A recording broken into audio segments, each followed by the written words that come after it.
Yeah, this is gonna hurt.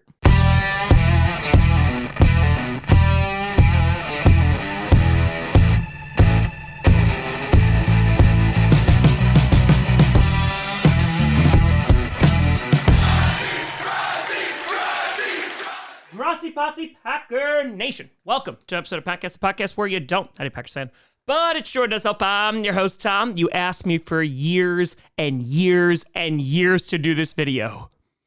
Are you satisfied now? Grossi, and today we are going to be ranking the most heartbreaking games that I have ever witnessed as a Packers fan, and as a Packers fan for the past 28 years. I've seen my fair share of heartbreak, and I want to do a big shout out to the NFL and YouTube for allowing me to use old broadcast footage here just to really enhance the depression. So that's great. Anyway, there's 3 honorable mention games before we get to the top 10. And so without further ado, let's start with the only regular season game on this list, a game that took place in September in Seattle in 2012.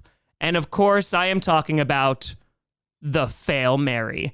If you don't know what the Fail Mary is, well, you must not be a Packers fan. And if somehow you avoided it this entire time, I envy your bliss. But yeah, the Fail Mary, true story, was the most angry I have ever gotten at a football game. It was a point where after it happened, I was like, ooh, football should not impact me in that way. I still get super upset when my team loses, don't get me wrong. But this one, oh, this was different. And to break down the context, it was on Monday Night Football in Week 3. And earlier that summer, there was the NFL official lockout in which the NFL and the officiating crew, they couldn't come to an agreement on a contract. And so because of that, they brought in the replacement refs. And just to be blunt, it was not going well. In only 3 weeks, there were a ton of penalties. The Sunday night game before this Monday night game, there were 24 penalties for the Patriots and Ravens game. And that game ended in controversy because it looked like Justin Tucker's field goal went above the upright. And there was controversy about whether it went over the upright or it was actually good. The Ravens wound up winning that game. And so before we even get to the final play that would become the Fail Mary, there were also 24 accepted penalties in this game alone. It's crazy when we hit 20 nowadays on streams. And yeah, we had back-to-back primetime games with 24 accepted penalties. And the Green Bay Packers were winning this game. Russell Wilson and the offense really couldn't do anything for Seattle. And it came down to the final play of the game. It was a Hail Mary attempt. The Packers did not rush many men. I remember Clay Matthews fighting to try and get to Russell Wilson. He ultimately wound up hitting him. But Wilson drops back, rolls out, and lets one go.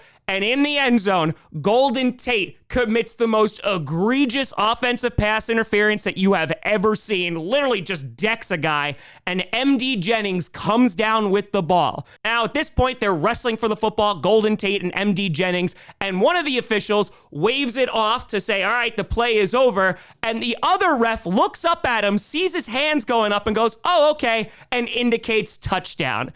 And at this point, in my naive brain, I'm sitting there looking at this going, it's okay. They're going to review it. I know it's the replacement refs, and it's going to be fine. They're going to make the right call. But guess what? They didn't. Golden Tate is doing victory laps. Pete Carroll is going crazy. The Packers are furious. They wind up going to the locker room, but have to be called back out because they have to do the mandatory extra point afterwards. Yeah, TJ Lang saying that the refs screwed him.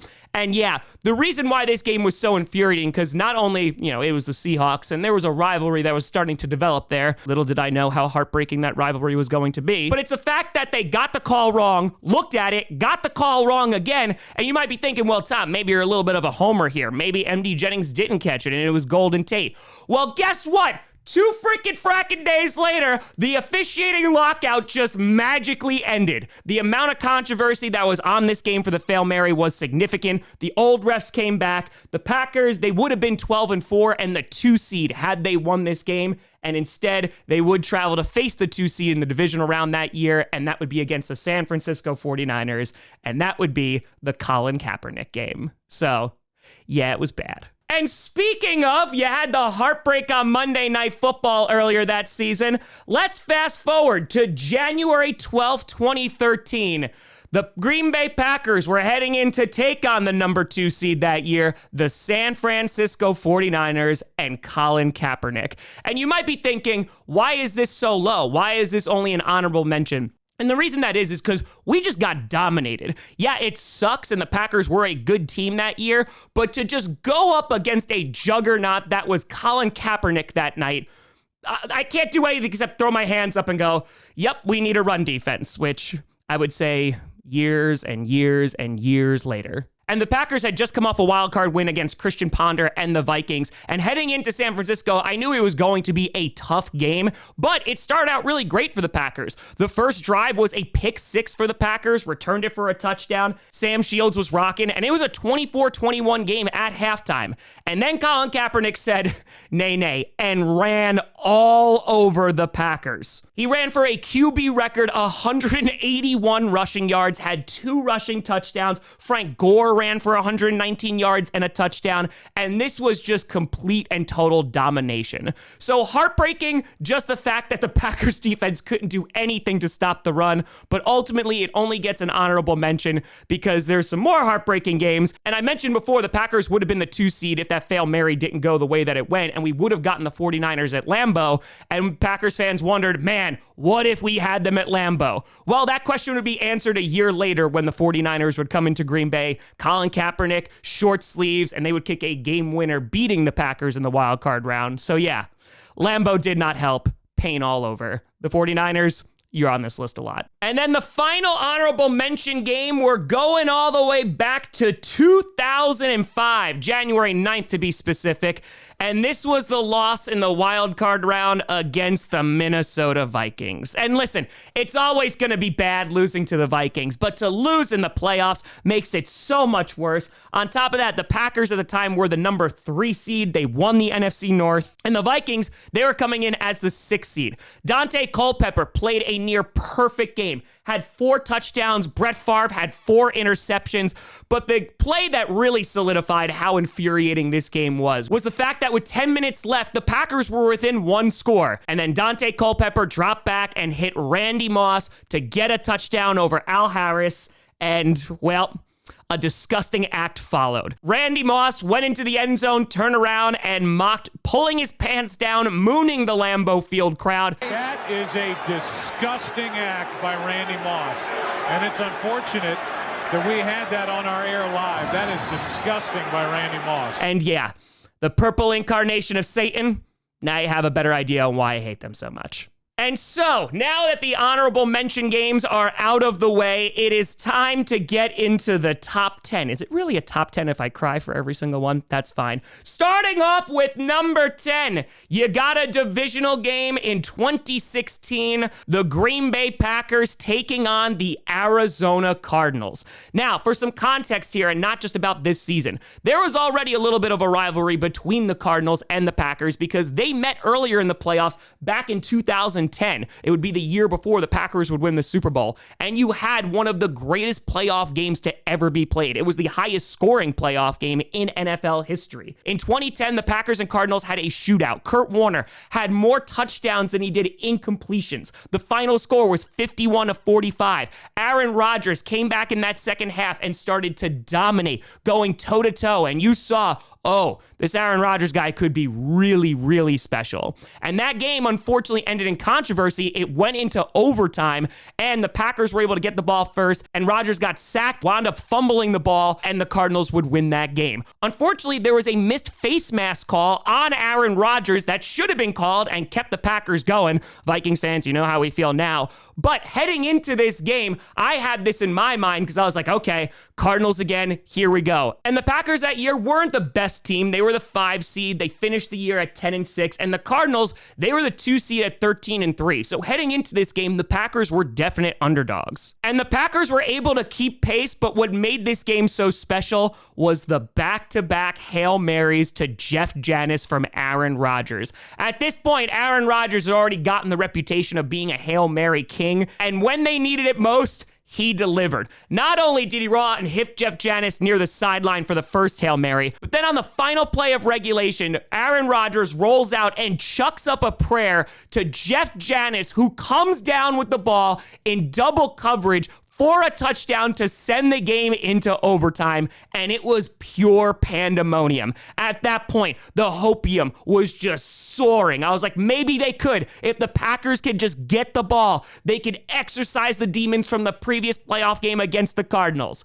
However, that was not meant to be, as the Cardinals wound up winning the toss, and Carson Palmer, the first play of overtime, 75 yards to Larry Fitzgerald. Larry Fitzgerald would eventually get a touchdown 2 plays later. The Packers never saw the ball, and even though the heroics of Aaron Rodgers were incredible, the Packers lost in heartbreaking fashion to the Cardinals once again, landing this game at the number 10 spot. Number 9, we're going back to 2012. That's right, folks. We have heartbreak year after year after year. We're talking about the divisional game between the Packers and the New York Giants. And oh boy, this game is heartbreaking for a different reason. And I'm going to be very honest with you. As a fan, I kind of expected to lose this football game because the Giants, they give us some problems in the playoffs. Don't worry, you'll see them on the list again. But the Packers, they have developed a decent rivalry with the Giants. Of course, you have the 2008 NFC Championship game that the Packers lost. We'll talk about that later. But this season was special for the Packers. They're just coming off their Super Bowl win against the Steelers in Super Bowl 45. And they had played the Giants earlier that year in what was a shootout game, and Mason Crosby hit a game winner to seal it. I remember because I was at that game. But this season was special because the Green Bay Packers went 15-1. And just to give you some context, Aaron Rodgers was lighting it up. He would win MVP this season. Their offense was insane. Rodgers set the all-time single-season best passer rating with 122.5. He had 4,643 yards, 45 touchdowns, and 6 interceptions. And just to give you some facts about this Packers offense, they won the first 13 games of their season, a total of 19, which almost caught up to the record holder that it was the Patriots, who won 21 straight games in a row. They're one of only 5 teams to score 35-plus points in 9 games and at least 42 points in 6 of the games that season. It was a record-setting offense. Unfortunately, the Packers had no defense whatsoever, despite their offense being amazing. So the Packers, they just had to score a ton of points to keep up. Now, besides playing the Giants earlier that year and going toe-to-toe with them and showing that, oh, damn, the Giants can play, the one loss that the Packers had that season was against Kyle Orton and the Kansas City Chiefs. It was marked as a huge upset because the Chiefs were god-awful that year. However, they had a strong defense. And I remember watching that football game and going, oh no, if we run into a strong defense, we could be in trouble.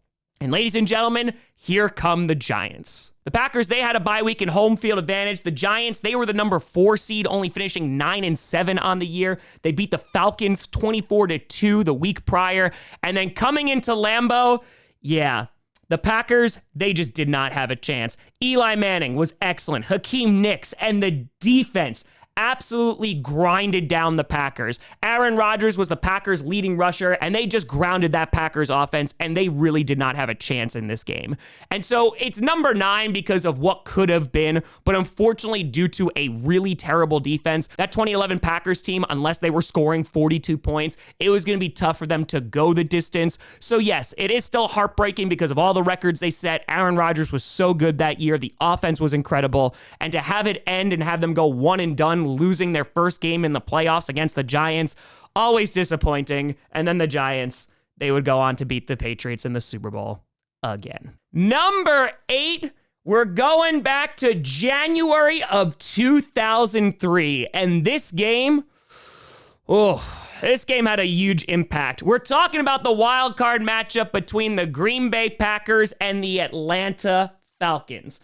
Now, let me just explain to you how crazy this was at the time. 1, Michael Vick is 22 years old. And the Falcons, they were 9-6-1. They weren't anything spectacular that season. The Packers, they were the 3 seed, sitting at 12-4. So they were heavy favorites. But the crazy thing was not how good the Packers were doing that year. The crazy thing is that at that point, we're at 2003, the Green Bay Packers had never lost a home playoff game. The aura of Lambeau Field. Once it was under a certain temperature, the Packers would not lose. They were kings in their stadium. And then 22-year-old Michael Vick absolutely destroyed the Packers. The Falcons defense dominated the Packers. They were losing 24-0 at halftime with a final of 27-7. The Packers had 5 turnovers, and I was 12 years old at this time, and I could not believe what I was seeing. I was told the Packers can't lose. If it's under 32 degrees at Lambeau, they can't lose, and Michael Vick helped destroy the aura of the Lambeau playoff atmosphere. And one, to be completely honest with you, never really recovered after this game. But this was the end of an era, the end of dominance at Lambeau at home during the playoffs, and 12-year-old me can only sit back and cry watching Michael Vick destroy his team. Number 7, we're going back to the 90s, 1999 to be specific. The Green Bay Packers taking on the San Francisco 49ers in a wild card matchup that would be known as the Catch 2.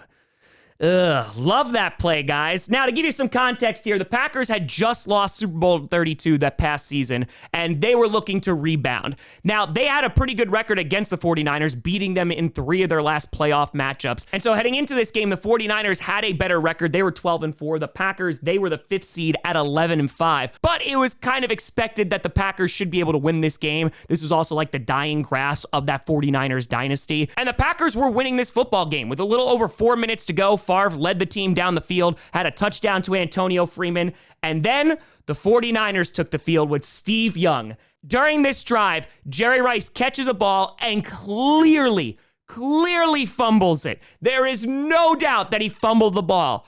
Unfortunately, this was the year before instant replay would go into effect. And so because of that, it was ruled just as a catch on the field and the drive continued. So something that should have stopped the drive right there and allowed the Packers to move forward to the divisional round would not be. So the drive continued, and with 3 seconds left, Steve Young hit Terrell Owens in the end zone for the play that would be known as the Catch 2. And yeah, Packers fans everywhere were disappointed once again. We had the heartbreak of losing in the Super Bowl against the Denver Broncos, and now getting screwed over by the lack of instant replay, and of course, Steve Young just driving it right down the heart of the Packers fans. So yeah, I was 8 years old, watched my team not only lose a Super Bowl, but also lose this too. Wasn't great. Number 6, we're going to 2004, January 11th, 2004. For the game that would be known as 4th and 26. The Green Bay Packers taking on the Philadelphia Eagles in the divisional round. And again, just to set the stage, the year prior in the playoffs, that was the Michael Vick game. So after that, the Packers head into the postseason once again that following year. And the Packers are sitting at the 4 seed at 10-6 with Brett Favre, while the Eagles were very good that year. They were the number 1 seed with a record of 12-4. They had met earlier that year in which the Eagles were able to squeak away a win, a 3-point win. And I was like, oh man, the Packers could be pretty good. They're going toe-to-toe with one of the best teams in the league. And I'm not gonna lie, it started to feel like destiny for the Packers because the week before, they had a legendary game against the Seattle Seahawks in the wild card round, the infamous Matt Hasselbeck game that went into overtime, and Hasselbeck won the coin toss and said, we want the ball and we're gonna score, and then proceeded to throw a pick 6 to Al Harris. Packers going crazy. And so the Packers had a ton of momentum heading into this game against the Eagles. And the Packers were playing really damn good football. There was less than 2 minutes left in the game, and the Eagles were down by 3. The Packers had sacked Donovan McNabb on 2nd down. 3rd down was an incompletion, which led to an all-important make-or-break 4th down. And it was 4th and 26. You would think the Packers defense should be able to stop this, of course. 4th and 26 is very difficult to convert. Now you see why I'm always insecure about the Packers defense. Unfortunately, it was not meant to be, and Freddie frackin' Mitchell is hit over the middle, gets 28 yards. Sharper was playing past the line, and ultimately the drive would continue. They'd hit the game-tying field goal. It would go into overtime where the Eagles would go 3 and out, but then Brett Favre threw an interception to Brian Dawkins. The Eagles lined up, hit the game winner, and ultimately would go to the NFC Championship game. And the Packers, with all of that fate and destiny, failed on 4th and 26, making this one of the most heartbreaking games in Packers history. Oh, great. We're in the top 5. All of these hurt. Of course, we can't talk about most heartbreaking games without talking about the only Packers Super Bowl loss in history against the Denver frackin' Broncos in Super Bowl 32 on January 25th, 1998. Now, talking about this Packers team, the Packers had won Super Bowl 31 with an incredible team against the New England Patriots the year prior, in which their offense, defense, and special teams were all ranked number one. Reggie White on that defense, Brett Favre on that offense, and it was just incredible. And a lot of people thought they were going to repeat. The Packers finished 13-3 that year. This was Brett Favre's third MVP in a row, consecutively won in 95, 96, and 97, an incredible feat. And the Packers heading into this Super Bowl were double-digit favorites to win over the Denver Broncos. And the Broncos at this point, they had yet to win a Super Bowl. They had lost 4 other attempts, 3 with Elway as their quarterback, and they finished the regular season at 12-4. They were a wild card team who knocked off the Jaguars, then the number 1 seeded Chiefs, and then the number 2 seeded Steelers. But heading into this game, the Packers, like I said, were 11-point favorites to win. And there's a couple things that stand out in this game. One, it was a super competitive game. Terrell Davis, who would wind up being the Super Bowl MVP, had 3 touchdowns on the ground, was suffering from migraines that day, and was still able to have that performance that he did.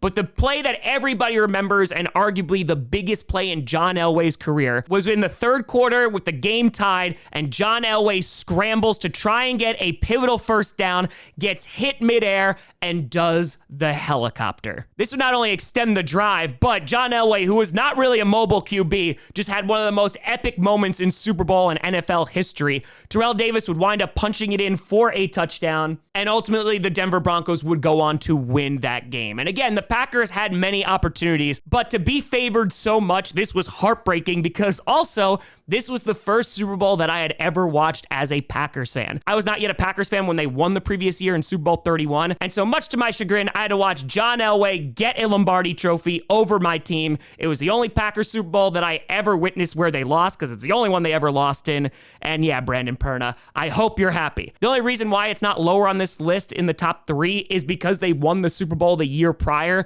so at least we had that to hold on to. But the following year would be the catch-2 and plenty of playoff heartbreaks to come. And unfortunately, it would take until Super Bowl 45 to get to watch my team win a Super Bowl. But oh boy, was it worth it. And now, number 4, we're going to some recent history here. We're going to a game that was played on January 4th, 2021, the NFC Championship game against the Tampa Bay Buccaneers. And before we get into this game, we gotta provide a ton of context here, because Packers fans will know how heartbreaking this one practice was on New Year's Eve that changed the trajectory of the Packers for the next few seasons. First, let's give some context here. It was the COVID year in which the Packers, they were the number 1 seed in the NFC. Coming off an NFC championship loss against the San Francisco 49ers, they got run all over by the 49ers that year. The Packers would draft Jordan Love the following April, and then heading into this year, Aaron Rodgers really bought into Matt LaFleur's system. He would go on to win MVP that year, and the Packers would lead the NFC with the number 1 seed at 13-3. And while they were able to knock off the Rams the week prior, there was a lot of anxiety heading into this game, because on New Year's Eve, and I remember exactly where I was going to pick up food when I got a notification on my phone that David Bakhtiari had been injured in practice. He had a knee issue, and he would miss the rest of the postseason. Little did we know how impactful that would be, and unfortunately, David Bakhtiari would be dealing with that medical issue for years. He's still dealing with it now, and honestly, talk to any Packers fan you know, that injury on that random practice on New Year's Eve cost the Packers 2 Super Bowl appearances. And you could tell that it made a huge difference. Rodgers would be sacked 5 times in that game, but what makes this game heartbreaking was that we finally saw Tom Brady versus Aaron Rodgers. We had been waiting for years for it to happen in the Super Bowl, but the Packers just kept coming up short, and so we finally saw it with Tom Brady, his first year as a Tampa Bay Buck, and they came into Lambeau, not a lot of fans because of the COVID year, and the Packers had so many opportunities to win this game. And which heartbreaking moment do you want to talk about? We could talk about Scotty Miller getting a touchdown over Kevin King right before halftime to get the Buccaneers up 21-10. We could talk about Tom Brady throwing 3 interceptions in the second half, and the Packers still unable to come back and win this game. A lot of people also look at the decision that Matt LaFleur made to kick a field goal instead of going for it and trying to get a touchdown, but the offense was not really moving and grooving in that fourth quarter, and so they relied on the defense, who had gotten 3 turnovers. And it almost worked, because Tom Brady was faced with a third down. The Packers were going to get the ball back, and a touchdown would have won it, but unfortunately, defensive pass interference was called on Kevin King, who was holding on to a jersey, and ultimately the Buccaneers ran the rest of the clock out, and the Packers would lose that game to Tom Brady, who would eventually be the Super Bowl champs over the Kansas City Chiefs. And so this was heartbreaking for a number of reasons. 1, the Packers were the best team in the NFC. 2, they finally got an NFC championship game at home, which hadn't happened since 2008. But with a lack of fans, some defensive struggles, and some offensive struggles, they were unable to win this game. And while they would have one more shot the following year, this was always going to be a what-if game. I think the Packers could have beaten the Chiefs. We would have seen Aaron Rodgers versus Patrick Mahomes, which, by the way, we still haven't seen in any game. And yeah, this was a very, very sad year. So, thanks, Bucks. Number 3, oh God, it hurts. After the pain of losing in the NFC Championship game the year prior, we just have to fast forward one more year to the divisional round in 2022. The Green Bay Packers taking on the San Francisco 49ers. We just mentioned the season before, the Packers were the number 1 team in the NFC, losing a heartbreaker against the Buccaneers. Heading into this season, this was the last dance season, which you were going to have Aaron Rodgers, Devontae Adams. Every Packers fan knew that this was kind of the last shot for the Packers to really contend for a title. Aaron Rodgers dominated the league once again, would go MVP back-to-back. On top of that, they finished with a record of 13-4. And the Packers were the first team in NFL history to finish 3 consecutive seasons with 13 wins. And while the Packers offense was dominant, their defense was even better than the year prior. And again, they were the number 1 team in the NFC. The problem? Their special teams was ranked dead last at 32. And unfortunately, before we even sniffed this game, that was the dread that Packers fans were living with throughout this entire season, because the special teams were that bad. You saw a great defense, you saw a great offense, and said, okay, there's only one glaring issue. We should fix this glaring issue. And unfortunately, they did not. And the context of this game is significant. The Packers have had battles with the San Francisco 49ers, just unable to beat them in the postseason with Aaron Rodgers. Nick Bosa came to Wisconsin. He peed on the side of a high school. They had a tough defense, and this was the one team that I did not want to play. However, I knew if the Packers were able to beat the 49ers that year, they had a really good chance of not only going to the Super Bowl, but winning the Super Bowl that year, as they had beaten the Rams, who would have been the NFC Championship opponents, and they had beaten the Bengals earlier that year in a missed field goal extravaganza. So again, all the context of this being the last dance, the last time you're going to see this offense and this defense together. The Packers, they go up by 7. Their defense is dominating. Mercedes Lewis unfortunately fumbles on the next drive, and that just kills all the momentum. Both defense dictate that entire game. Aaron Rodgers is sacked 5 times once again. There's a big decision of Matt LaFleur not to start Josh Nijman at left tackle against Nick Bosa, which he did earlier that season, and they were able to win and really keep Nick Bosa at bay. Nick Bosa wound up having 2 sacks and plenty of pressures during that game. And this was an ugly football game. Besides the touchdown, the 49ers wouldn't score a field goal until the 3rd quarter. Jimmy Garoppolo finished 11 for 19, 131 yards, and an interception. Rodgers finished 20 for 29, 225 yards, 0 touchdowns, and 0 interceptions. And with all that being said, the Packers defense was finally there. Things were going well. They were up 10-3, which was not much, but it was something. And with less than 5 minutes to go, the Green Bay Packers lined up to punt, and it was blocked, returned for a touchdown, and the 49ers tied the game. The special teams that had plagued the Packers all season, ranked 32nd, shockingly came back to bite them in the ass, and unfortunately, Robbie Gould would hit a 45-yard game-winning field goal later in that game as time expired, and the San Francisco 49ers would once again defeat the Green Bay Packers in the playoffs. They would lose to the Rams the following week, who would ultimately be the Super Bowl champions. But why this is so heartbreaking was because this was it for Aaron Rodgers. He would come back for one more season, but there would be no Devontae Adams. They would lose in the final week against the Lions, not even making the playoffs. And everybody knew that this was the end of an era. And while as Packers fans, we were so spoiled to see so many playoff games, this would always lead to the biggest what if, as Aaron Rodgers only walked away with one Super Bowl with his time with the Green Bay Packers. And yeah, this sucked a lot. Number 2, you were going back to 2008 to the NFC Championship game against the New York Giants again.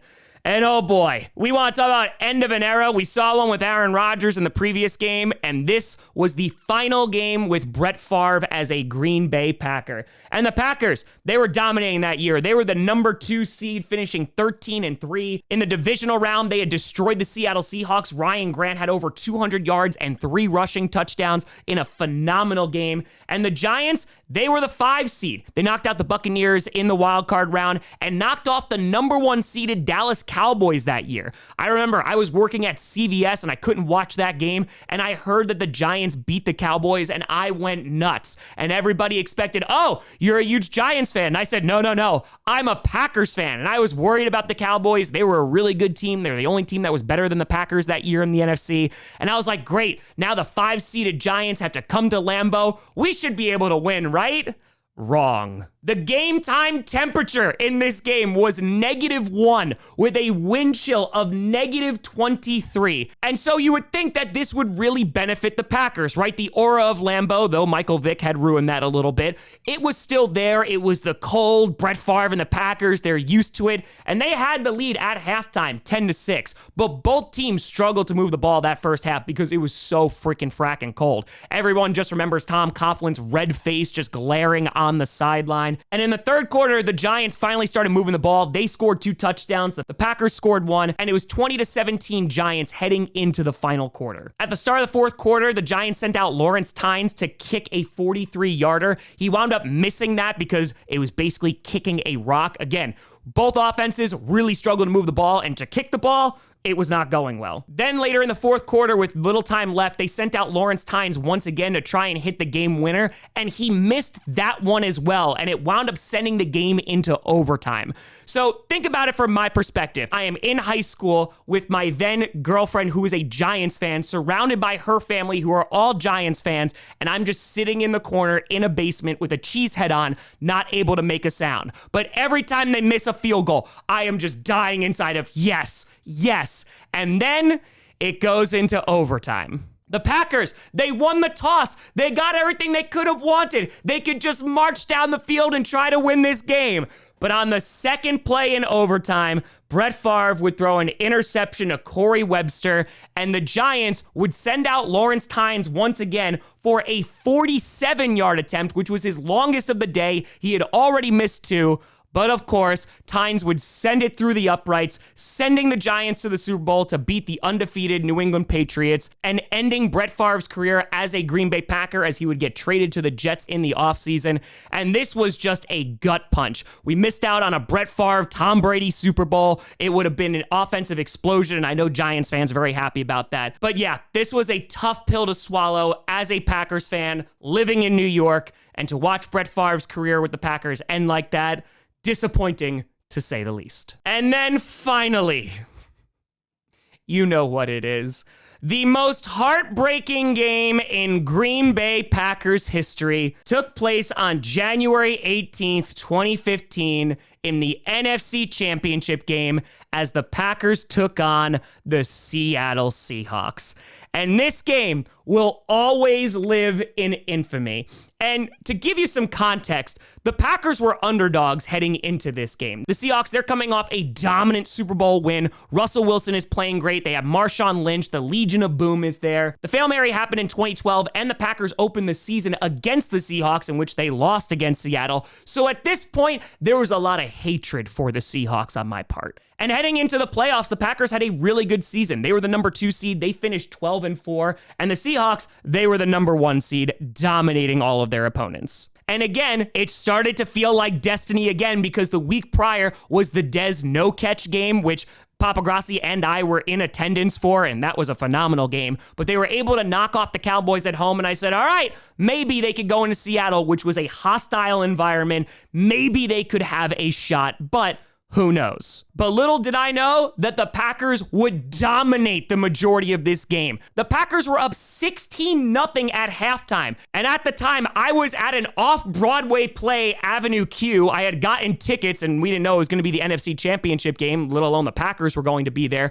And so I sat there on my phone. There was a person with a Marshawn Lynch jersey sitting in front of me. They were constantly checking their phone. And following along, I was convinced the Packers were about to go to the Super Bowl. The only points that Seattle had scored at that point was off a fake field goal that happened in the third quarter that went for a touchdown. And with 5:04 left to go in the fourth quarter, Russell Wilson threw an interception to Morgan Burnett. It was his fourth interception of the day, and Morgan Burnett was told to slide. And instead of running it back, he slid at the Packers' 43-yard line, and the Packers started their next series. And at that point, the Packers decided to play it really conservatively. They ran the ball 3 times in a row for a total of -4 yards, which ultimately screwed the Packers. 1.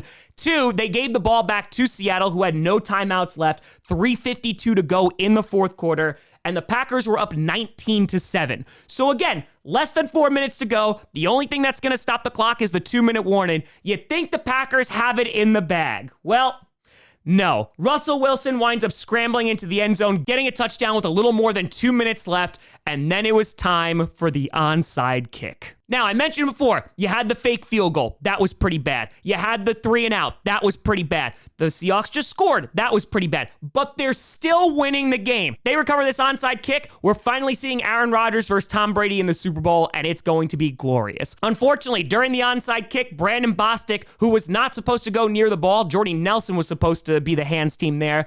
Bostic jumps up, the ball hits him in the face, and the Seahawks recover. And oh no, things are going poorly. And you might be wondering, Tom, are you still in the play? Nay, because with less than 5 minutes left, I had gotten out and was like, let's go to a bar. Let me watch my team go to the Super Bowl. And I sat there for those last 5 minutes in just pure shock and heartbreak. Marshawn Lynch had a 24-yard run, scoring a touchdown. They got the 2-point conversion, taking the lead 22-19 with 1:25 remaining. The Packers offense was able to drive down the field. Mason Crosby tied the game, and then it went into overtime. And of course, the Packers lost the coin toss. The Seahawks got the ball, and 6 plays into overtime, Jermaine Kearse would get the game-winning touchdown, and the Packers, who finally had a good defense with Julius Peppers, had all this momentum, had one of the worst collapses in NFL history. It was a heartbreaking game. All of the things that had to go wrong for the Packers to blow that game was insane. The Seahawks, they were the first NFC team to make consecutive Super Bowls since the Packers in 1998. They would go on to lose that game against the Patriots on the 1-yard line, so at least we all had some heartbreak. But for me, this will always be the most heartbreaking game because the Packers had it, and unfortunately, they let it slip right through their fingers through numerous mistakes. And ultimately, that game would wind up starting PackCast because a few days later, I put up a reaction video reacting to that NFC Championship game, and now here we are. And so that concludes our top 10 most heartbreaking games for the Packers. Let me know what you think down in the comments below. Packers fans, do you agree with this list? I just hope I don't have to add to it ever. But let me know. You know, I saw me at TomGrossiComedy.com or at Tom Grossi Comedy, all social media, see down below. A big shout and thank you to all the Patreon and YouTube members for supporting this channel. And thank you so much for watching. I'm Tom Grossi. And as always, go Pack, go.